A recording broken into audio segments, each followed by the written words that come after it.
ये क्या है कि महाराष्ट्र वाले बुरा मत मानना सोच नहीं। क्या है कि भाग दौड़ ज्यादा करते हैं, कुछ देख नहीं पाते, कुछ कर नहीं पाते।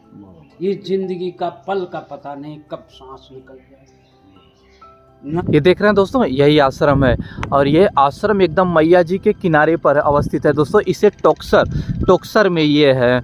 यहाँ से ओमकारेश्वर कह लीजिए मुश्किल से 20 से 25 किलोमीटर के दूरी पर ही अवस्थित है दोस्तों। अच्छा जी, पहले के समय में परिक्रमा में और अब के समय में परिक्रमा में क्या परिवर्तन नजर आया आपको? जमीन आसमान का फर्क है। नर्मदा परिक्रमा सिर्फ और सिर्फ साधु सन्यासियों को ही करते हुए देखा मैंने 2005, 6, 10 तक।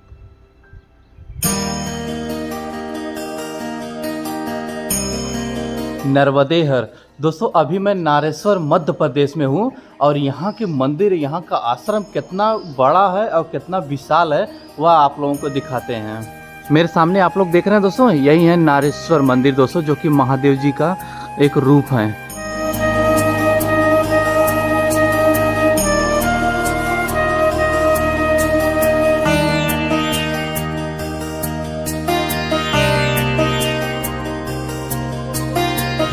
अच्छा प्रभु जी, कभी कभी होता होगा तो आप अकेले यहाँ पर रहते होंगे? मैं तो अकेला है, कोई नहीं रहता तो मैं अकेला रहता। हाँ, क्या करें। अरे प्रभु जी आपके साथ हैं, आप सबसे बड़े। भगवान जी जी है ना। हाँ। मेरे को 1 महीना अच्छा। अभी 1 महीना और यहाँ से निकल जाए तो क्या है कि फिर मेरे पास 5 महीना रहेंगे तो धीरे धीरे कभी कहीं 2 दिन रुके, कभी 3 दिन रुके, ऐसे आश्रम बहुत है आगे बता। और मुख्य गुरु जी, यहाँ के मुख्य गुरु जी जो वो मुख्य गुरु जी वो कहाँ हैं? वो महंत है इस गांव के भामपुरा के। अच्छा। ये क्या है, धारेश्वर एक बहुत प्राचीन मंदिर। अच्छा। यहाँ साक्षात भगवान आकर के बैठते थे भवन। यहाँ बियाखंड जंगल था, यहाँ कुछ नहीं था। अच्छा। तो संत आकर के यहाँ पूजा पाठ करते थे। ये क्या है कि महाराष्ट्र वाले बुरा मत मानना सोच नहीं। क्या है कि भाग दौड़ ज्यादा करते हैं, कुछ देख नहीं पाते, कुछ कर नहीं पाते। ये जिंदगी का पल का पता नहीं कब सांस निकल जाए। नसीब से ये मिलती है परिक्रमा, और उसको भी आप भागम भाग के किस लिए आते। उस मंदिर का महत्व सुनो, भगवान का महत्व सुनो क्या है। गुरु से ज्ञान भी कैसे मिलेंगे? फिर गुरु बताने वाला है, जैसे तुम अभी बता रहे ऐसा बताने वाला गुरु। अब यहाँ आइए, इधर आइए।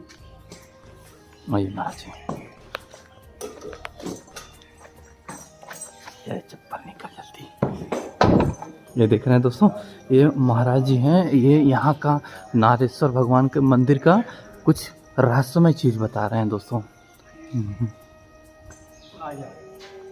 जी देखो ये पहाड़ है बीच में।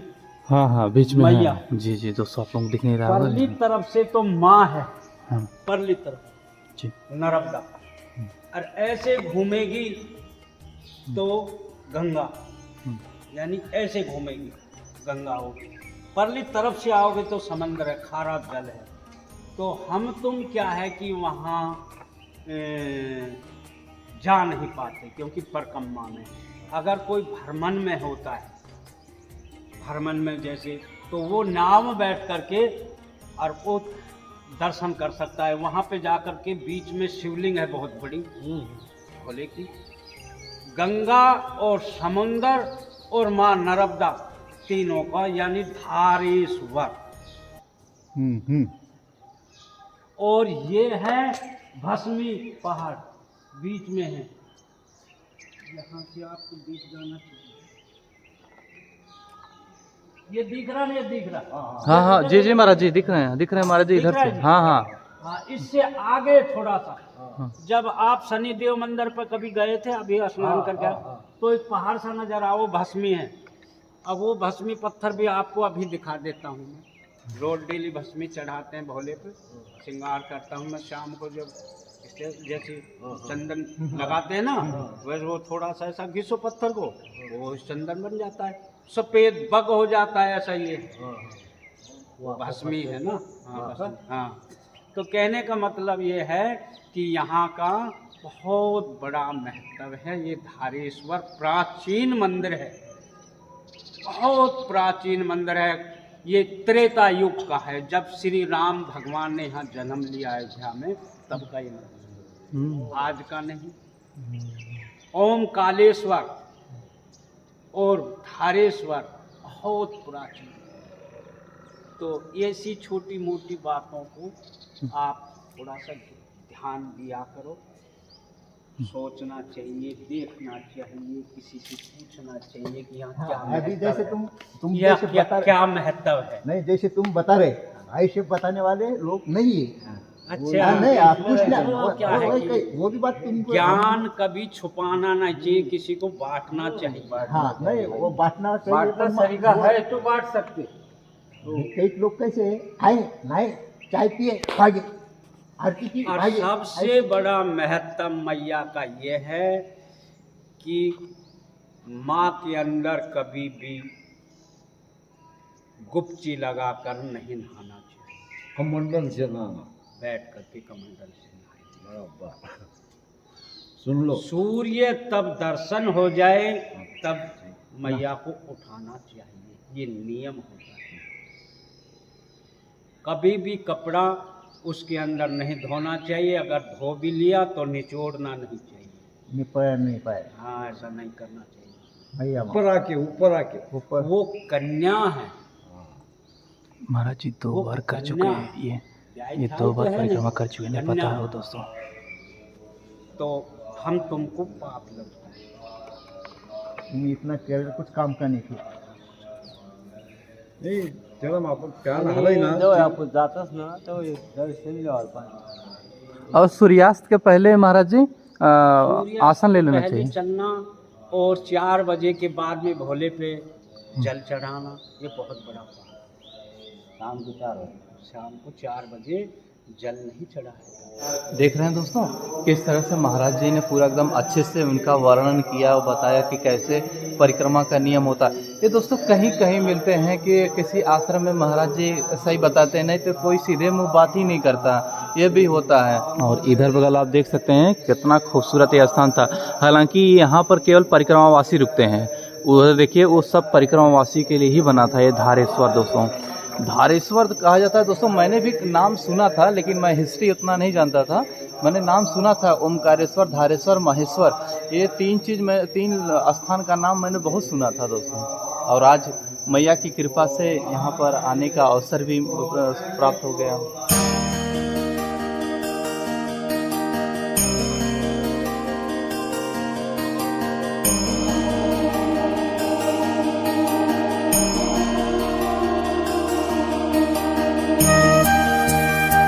दोस्तों अब आगे की तरफ प्रस्थान करते हैं। यहाँ से मंदिर तो सब कुछ आप लोगों को दिखाने के बाद आगे चलते हैं और देखते हैं आगे क्या क्या मिलता है और आप लोगों को क्या क्या दिखाने को हमें सौभाग्य मिलता है। दोस्तों नर्मदे नर्मदे। ये देख रहे हैं ये कोई रिजॉर्ट है और यहाँ रुकने के लिए कह लीजिए कि एक दिन का 4000-5000 रुपये लगता होगा, एक दिन का केवल। वो बहुत ही रेयर लोग आते होंगे, जिनको एकदम एकांत पसंद होगा वही आता होगा यहाँ पे, क्योंकि अब चारों तरफ जंगल है, मैया है, सब कुछ है। देख रहे हैं, जिनको एकदम एकांत पसंद है वो यहीं पर आता होगा। यहाँ पर आप लोग देखिए पपीते की खेती दोस्तों। ये पपीता तो काफ़ी बड़ा बड़ा है, ये देखिए काफ़ी बड़े बड़े पपीते हैं दोस्तों। ये मेरे ख्याल में इसका अब समय हो गया है, अब इसे कुछ ही समय के बाद इसे काटना शुरू हो जाएगा। ये हो गया ये, बिल्कुल महाराज जी। हाँ देखिए नर्मदा परिक्रमा जो है सबसे पहले तो हम समझ लें साधु और सन्यासियों के लिए हुई। सबसे पहले कोई चले कलयुग के अंदर तो पांडव 5000 साल पहले, आज भी उनके ये आप पीछे धारेश्वर होकर के आए, किसके हाथ का है? भगवान कृष्ण का जो रथ खींचता है ना, उसका नाम है दारुकेश्वर। उनने आकर के तपस्या करी। अभी हमसे आगे चलोगे ना, ये सेमरला गांव आगे हमसे आगे चलोगे, विमलेश्वर है, चंद्रघंटेश्वर महादेव, भीम के हम तीर्थों का दर्शन करेंगे नहीं, हम मैया के किनारे चलेंगे नहीं, तो सिर्फ रास्ता ही नापने आए क्या हम? सिर्फ हमको किलोमीटर और रण क्षेत्र देखना है? भोजन और रुकने की व्यवस्था तो हमारे घर में उपलब्ध है, फिर इधर हाथ पांव दिखा करके क्यों करना है? वो तो है प्रभु जी, हाँ। है ना? हम भजन साधन देखिए, हम लोग पहली बात तो साधु सन्यासी के लिए है, चलो भाई सबके लिए है नर्मदा जी। आज सदग्रस्त चल रहे हैं, आप वानप्रस्थ जीवन का नियम मानते हैं क्या? दिन में 4 बार बेटा क्यों है, बहू कहाँ है, देवता कहाँ है, दुनिया कहाँ है? ये तो फिर आपका तो फिर चलती चक्की देख के दिया कबीरा रोई, 2 पाटन के बीच में साबुत बची हो ना कोई। हम सिर्फ एक आत्म नाम कर रहे हैं कि हम परिक्रमा में हैं, लेकिन नाम का जाप ही नहीं कर रहे हैं। ये किस तरह का व्यवहार है? नहीं देखिए ना, आप इतनी श्रद्धा है, आप 1300 किलोमीटर ओमकारेश्वर से आज पहुंच गए सेमरला, किसी ने काका 1 रुपये मांगा आपसे? उल्टा आपको 100, 200, 500, 1000 रुपए मिल चुके होंगे, मिले ना आपको? क्यों? एक चीज और समझिए, ये कंपलसरी है ना कपड़ा पहनना, धोती कौन पहनता है? किसको पहनने के लिए बोला है? जो साधु हो, सन्यासी हो। दूसरी एक चीज और देख लो, आपका नहीं दिखाता, मेरा दिखा, मैं बिगर इसके चलता ही नहीं। डंडा और कमंडल परिक्रमा में अनिवार्य है। पंडित जी ने देखो, आपने धागा बांधा, देखो ये घुंघरू बंधा, पंडित जी ने क्या बोला? ओमकारेश्वर में इसका पूजन करना, इसको नहलाना धुलाना, बोलता ना पंडित? क्यों बोलता है? इस चीज को कौन रखता है हमारे धर्म में? एक साधु और एक सन्यासी। देखो मोटरसाइकिल चलूं चाहे पैदल चलूं, दरबार 24 घंटे सोता हूं तो सिर के नीचे। क्यों? मैं इसके मेरे को गुरु जी ने दिया। अब आपको नर्मदा जी ने क्या दे दिया? डंडा और कमंडल। कौन रखता है? एक साधु और एक सन्यासी। चलिए, अब आप जीवन जियोगे तो काम का, नहीं तो किलोमीटर अनुक्षेत्र तो है। ये किस तरह का व्यवहार है? भीड़ बड़ी है, देखो भीड़ बड़ी है। परिक्रमा का मुख्य नियम क्या है महाराज जी? मुख्य नियम ये है कि आप हमारे आश्रम पे पहुंचिए, सेमरला में आप हमारे आश्रम पे पहुंचिए। मैं अभी आ रहा हूँ आधे घंटे में, आपको बैठ करके, और आपसे विशेष रूप से आप यूट्यूब चैनल आज रुकिए, हाँ, पूरी बातों को हमको बताना पड़ेगा। अब भाई अधूरा ज्ञान विष के समान, भाई हम चलो अब हमसे गलती हो गई, मेरे से भी हुई, मेरे को किसी ने समझाया, किसी ने बिठाया, भाई तो हमको समझ पड़ेगी ना। अब चलते रहे ना तो चल रहे हैं। अब देखो, अब मैं भी किसान का लड़का हूँ, तो कोल्लू का बेल, धान पटको मत पटको, सरसों पटको मत पटको, उसको 8 घंटे चलना ही चलना है। तो ये कैसा चलना है? नर्मदा परिक्रमा के लिए शरीर की आवश्यकता ही नहीं है। किसने बोला शरीर से होती नर्मदा परिक्रमा? अरे 33 कोटि देवी देवता, 88,000 ऋषि महात्मा, सिद्ध गंधर्व यक्ष किन्नर। देखो स्कंद पुराण उठा करके देखो, जिसको हम नर्मदा पुराण बोलते, क्या लिखा उसमें? क्या लिखते हैं? राक्षस, यक्ष, गंधर्व, भूतेश्वर महादेव, पलितेश्वर महादेव, चंडालेश्वर, सब अप्सरे, अप्सर आ गई अप्सरेश्वर महादेव, रंबा आ गई रंबेश्वर, अप्सर ऐसे है ना गरुड़ेश्वर के पहले। फिर हम तीर्थों में दर्शन करने के लिए जा रहे हैं, ना हम किसी साधु का सत्संग करने के लिए जा रहे हैं, ना हम किसी व्यवस्थाओं को चलने के लिए जा रहे हैं। बस हमको खाने को मिल जाए और रहने को मिल जाए। ये किस तरह की धार्मिक यात्रा है? नहीं काका, आप बड़े हो, मेरे बाप के समान हो, मैं कुछ भी एक पॉइंट भी गलत बोल रहा हूँ तो आप तुरंत मेरे को टोकते। नहीं बाबा यार तेरा ज्ञान तू घर लेकर के जाए। नहीं बाबा जी ये ऐसे समझाने वाले जा रहे हैं, तुम्हारे पीछे हम आ रहे हैं। नहीं देखो ऐसा हो रहा काका, मेरी एक साधारण सी बात, हम सब एक ही परिवार के हैं, हमको हमारी बच्ची का रिश्ता करना है। हमारी एक बच्ची है, आपकी दादी, आपकी पोती है, मेरी बच्ची है, उसका हमको विवाह करना है। अच्छा, हम कितनी पूछ परख करते हैं? लड़का ऐसा होना, जमीन कैसी है, उसकी बुआ का कैसा, उसके मामा का कैसा, उसकी बहन का कैसा, कितनी पूछ परख करते हैं। तो नर्मदा परिक्रमा में क्यों नहीं? जब हम सांसारिक व्यवहार को निभाने के लिए इतनी निपुणता रखते हैं, तो धर्म को निभाने के लिए क्यों नहीं? और अधिकतर, बुरा नहीं मानिएगा, ये यूट्यूब पे चलन चल गया, कोई भी गांव में जाता तो बोले क्या, अरे 3500 किलोमीटर कैसे रहते हो? अरे खूब खाने को मिलता है, खूब रहने को मिलता है। भाई बस हमने यही सीखा, वही दूसरों को दे रहे हैं। आज 30-31 वर्ष हो गए। सियाराम दास जी महाराज हमारे सिद्ध महात्मा रहे, पूरा जीवन खपा दिया उन्होंने। बस इसी बात के लिए मैं बोलता हूँ। अब ये देखिए, किसी ना किसी ने तो दान दिया ना आपको। अब हमारे पास भजन नहीं होगा तो चुकाएंगे कैसे? कैसे चुकता होएगा ये? मेरे को तो टिकटर आ रहा है पीछे। हाँ महाराज जी, ये देख रहे हैं दोस्तों, एकदम पूरा जंगलों के बीच में एक आश्रम है। एक बाबा बोले कि आओ हमारे आश्रम में ज़रा आप लोग ठहरिए, तो हम लोग उन्हीं के आश्रम में जा रहे हैं। और वो नर्मदा परिक्रमा का दोस्तों क्या मुख्य नियम है वह सब आज आप लोग जानेंगे। तो आइए चलते हैं। लेकिन बड़ा दुर्गम क्षेत्र में वो प्रभु जी का आश्रम है, तो देख सकते हैं। हालांकि चलिए अभी तो ठीक है, बारिश होते ही यहाँ तो मुझे नहीं लगता कि स्थिति ठीक होगी, लेकिन फिर भी है, देख रहे हैं।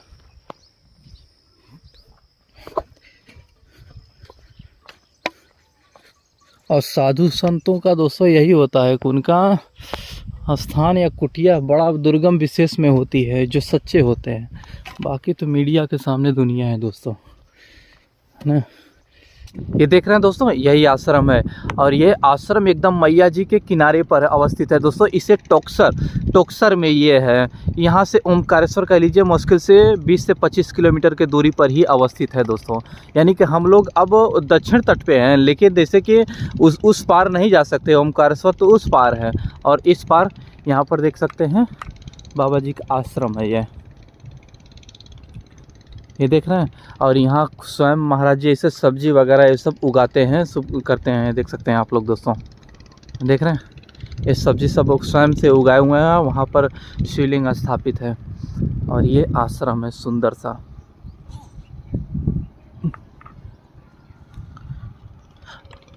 यहाँ पर भोजन वगैरह बनते हैं दोस्तों। जो परिक्रमावासी आते हैं उनके लिए भोजन की व्यवस्था यहाँ से की जाती है। और ये ज़रा खूबसूरत सा स्थान आप लोग देख लीजिए, देख रहे हैं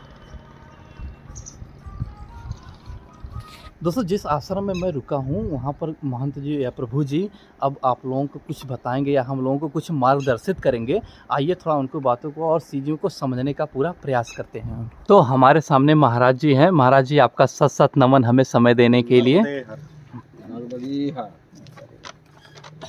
महाराज जी मेरा पहला प्रश्न यह है कि नर्मदा माता जी की परिक्रमा का वास्तविक अर्थ और उनका उद्देश्य क्या है? देखिए, हमारे पुराणों में 18 पुराण हैं, जिसमें से एक पुराण का नाम है स्कंद पुराण। स्कंद कौन है? भगवान शिव के प्रथम पुत्र कार्तिक। सर्वप्रथम परिक्रमा वासियों में किसी का नाम आता है तो कार्तिक स्वामी ने सर्वप्रथम लगाई। फिर उसके बाद मार्कंडेय जी का नाम आता है, अविनाशी है, 7 चिरंजीवियों में से एक है। फिर उसके बाद में कलयुग के अंदर प्रथम पांडवों का आता है, आदि गुरु शंकराचार्य का आता है और सब लोगों का आता है। उद्देश्य स्पष्ट लिखा है। नर्मदा जी का स्वरूप क्या है? अगर हम स्वरूप समझेंगे, जिस देवी देवता की हम भक्ति कर रहे हैं हमको उसका स्वरूप समझना चाहिए।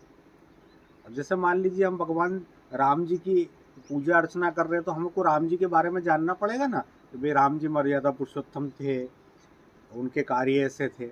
अब नर्मदा जी का स्वरूप क्या है? ज्ञान की प्राप्ति चाहिए, ज्ञान तो सरस्वती मैया ज्ञान की देवी बोलते हैं हमारे शास्त्र।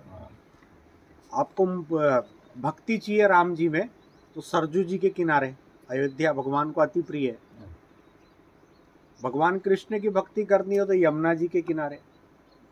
आपके ऊपर गो हत्या के बराबर का पाप लगा हो तो गोदावरी मैया, गौतम ऋषि की तपस्या आपके नासिक में, महाराष्ट्र, है ना।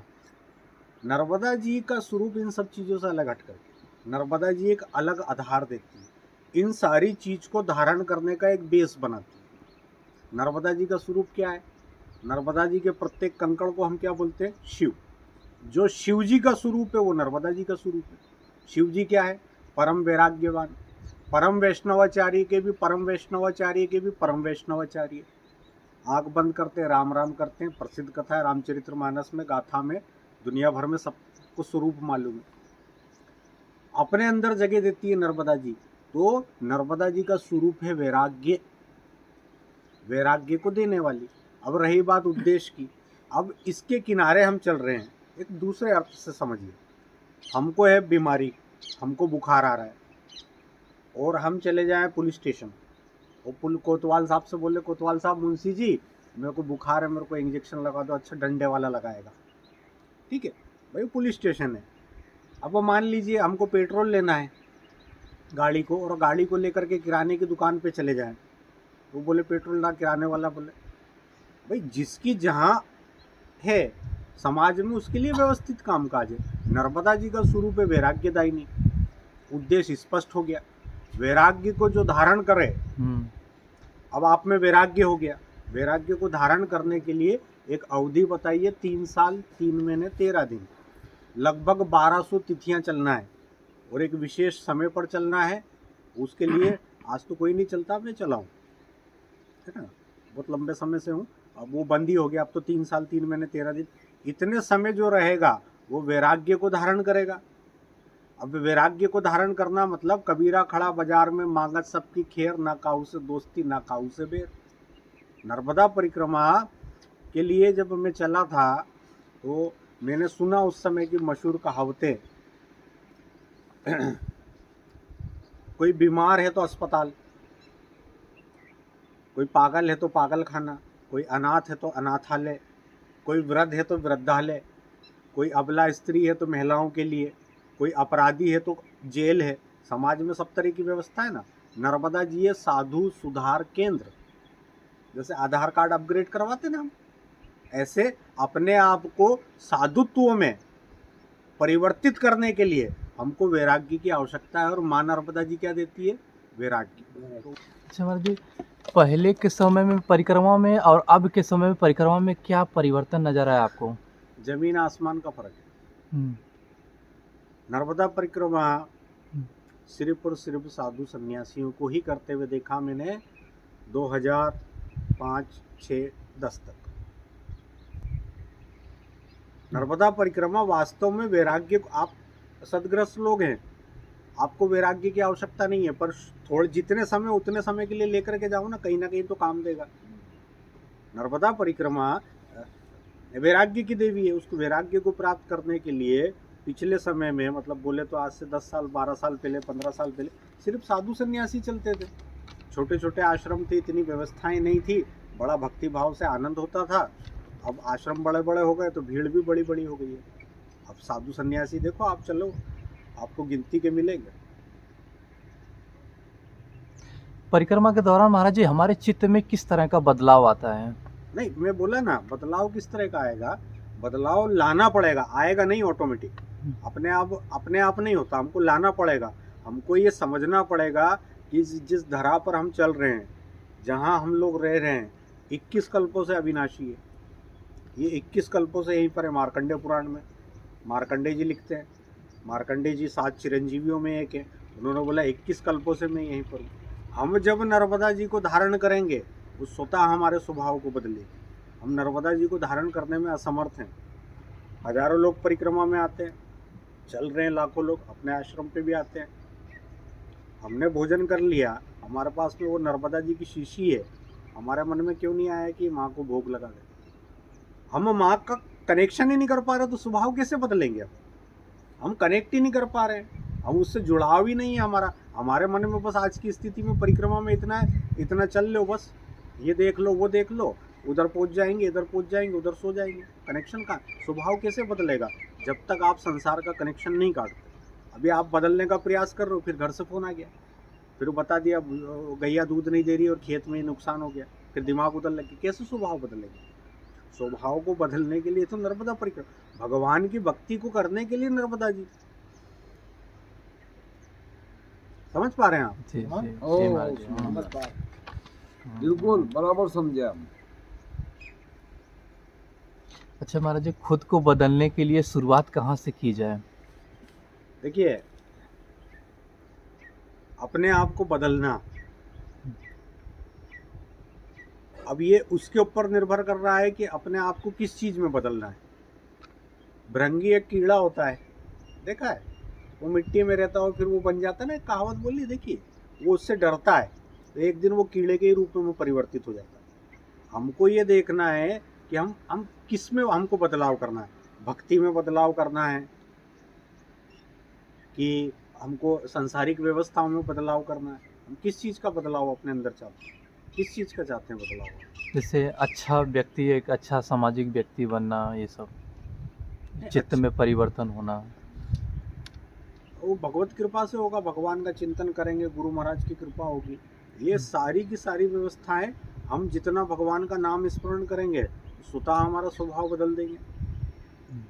अच्छी गतिविधियों में हम लीन रहेंगे, अच्छे परोपकार के परमार्थ के कार्य करेंगे तो हमारा काम चलेगा। महाराज जी, ध्यान में शून्यता लाने के लिए हमें किन नियमों का पालन करना चाहिए? देखो, अपने आप को सुनना पड़ेगा।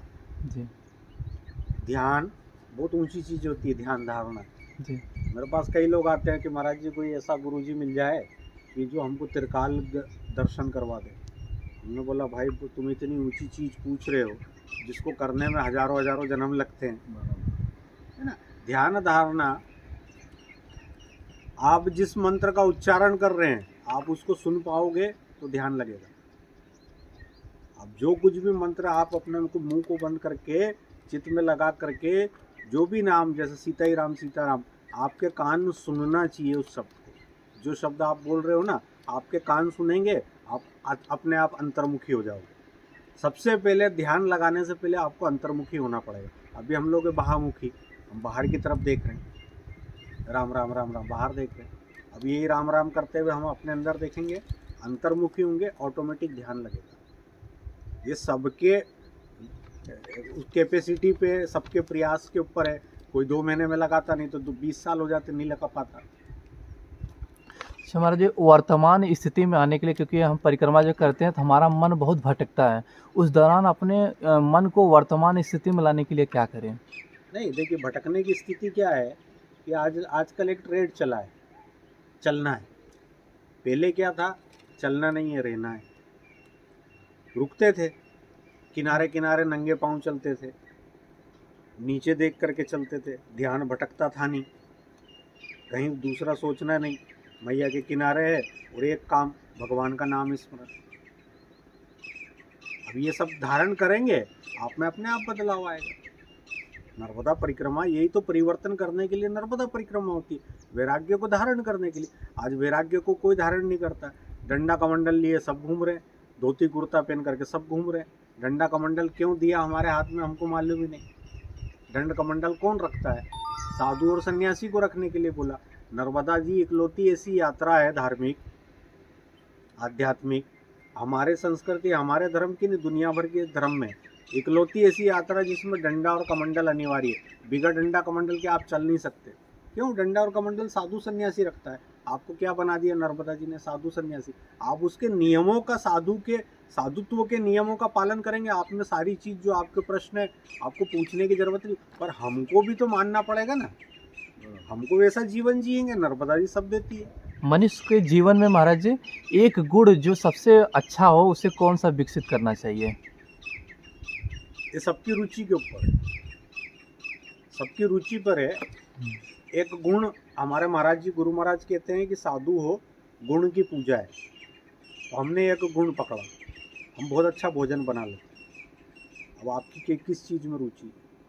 पहले आपको ये देखना पड़ेगा कि आपका सामाजिक दायित्व क्या है, आप किस चीज़ में जा रहे हो, और उसके अनुरूप आप ये देखें कि इस गुण को मैं विकसित कर लूँगा तो मैं लोगों की ज़्यादा से ज़्यादा सेवा कर पाऊँगा। मैंने देखा है भोजन बना लूँगा आश्रम में, ज़्यादा से ज़्यादा साधु सन्यासी को खिला पाऊँगा। आज यहाँ परिक्रमावासी को खिला पाता हूँ। गुण तो अपन किस फील्ड में काम कर रहे हैं, किस क्षेत्र में काम कर रहे हैं, उसके हिसाब से आप अपने गुण को ऊपर उठाइए। वहाँ पर जिस चीज़ की सबसे ज़्यादा आवश्यकता है और जो चीज़ सब करने से कतराते हैं, जो सबको कठिन लगता है, उसी गुण को आप विकसित कर लो, वो आपके लिए फलदायक होगा। क्रोध और ईर्ष्या पर विजय पाने के लिए हमें किन नियमों का पालन करना चाहिए? देखिए क्या होता है, काम क्रोध लोभ मत, इसको दमन नहीं कर सकते हम। सबके जीवन में आएगी, सबको आती है, अच्छे अच्छे महात्माओं को भी आती है काम क्रोध। राम जी को आया समुद्र के ऊपर क्रोध, बताओ तो शांताकार में भगवान, परम शांत रहने वाले भगवान राम जी को क्रोध आया। क्यों आया? जल दिन मानत जड़ गए 3 दिन बीत, तब सकोप प्रभु बोले भय बिनु होए न प्रीत। लक्ष्मण बाण दे धनुष बाण। तो ये तो हुआ ना, क्रोध ही हुआ। क्रोध, ईर्षा, लोभ, लालच, ये हम किस उद्देश्य से कर रहे हैं, ये मुख्य है। राम जी का क्रोध वहाँ पर इसलिए था कि जल्दी से जल्दी मैं सीता के पास जाऊं और उसका बचाऊं। तो आप परिवर्तित कर सकते हो, डाइवर्ट कर सकते हो काम, क्रोध, लोभ, इच्छा। मेरी भी इच्छा है, मेरे अंदर भी क्रोध है, मेरे अंदर भी कामना है, लेकिन सबकी ममता ताग बटोरी, ममपद बांधे। मैंने सारी की सारी व्यवस्थाएं नर्मदा जी को समर्पित कर दी। भैया क्रोध आएगा तो तेरे लिए, लालच आएगा तो तेरे परिक्रमवासियों के लिए, कामनाएं होएगी तो सेवा करने के लिए। मैंने पूरा डाइवर्ट कर रखा है। दमन करना जिस दिन फूटेगा ज्वालामुखी, और परिवर्तित कर दो भगवान, तो फिर वो तो आसान रहेगा जीवन। चलने वाले ऐसे चलने वाले मिल गए थे, वो बहुत दौड़ते थे, बहुत दौड़ते थे। बिल्कुल हमारी बात रिकॉर्ड कर लो। नर्मदा परिक्रमा चलने की जगह नहीं है। नर्मदा परिक्रमा चलने के लिए नहीं बोला है, नर्मदा जी के किनारे रहने के लिए बोला है। नर्मदा जी के किनारे जीने के लिए नहीं बोला है, नर्मदा जी के किनारे मरने के लिए बोला है। अपने विचार पूरे शांत करके मार डालो अपने आप, एक निष्ठ वैराग्य को धारण करो। चलने के लिए नहीं बोला, रहने 3 साल 3 महीने 13 दिन। अभी तो डैम हो गए 3500 किलोमीटर, पहले तो शास्त्रों में लिखा 1800 किलोमीटर। 1800 किलोमीटर चलने के लिए 1200 दिन, मतलब रोज का 1.5 किलोमीटर। स्पष्ट हमारे पुराने महात्मा कहते हैं कि 7-8 महीने की कोई गर्भवती बहन बेटी हो, है ना, गर्भ धारण, उसके सिर के ऊपर एक मटका रख दो 5 किलो का, और उसको बोलो जा नर्मदा जी से जल लेकर के आ, शंकर भगवान का अभिषेक कर, तेरे को बच्चा लड़का होएगा। उसको कितना समय लगेगा मैं वहां से यहाँ तक आने में? उस रफ्तार से चलने, पहली बात तो उसकी सांस ही फूल जाएगी यार। कितना संभल के चलेगी, पेट संभालेगी, सिर संभालेगी। इतना संभल करके परिक्रमा को चलने के लिए बोला है कि एक क्षण, एक पल भी हमारा बर्बाद ना हो जाए। सारे क्षण और पल में हम हरि का, गुरु का, शिव का चिंतन करते हैं। नर्मदा जी के किनारे एक बात सुनी होगी, कमंडल से कमंडल टकरा रहा है, कहीं सुना होगा पिछली परिक्रमा में, या कहीं भी सुना होगा। क्या मतलब है? आज लोग गलत अर्थ लेते, बोले इतने परिक्रमावासी की कमंडल से कमंडल लेकर के चल रहे हैं। हाँ, स्पष्ट हमारे वेद शास्त्रों में लिखा है, जब कलयुग नष्ट होगा, जब कलयुग पूरा नष्ट होता है, ब्रह्मा जी का आदेश होता है, नर्मदे हर।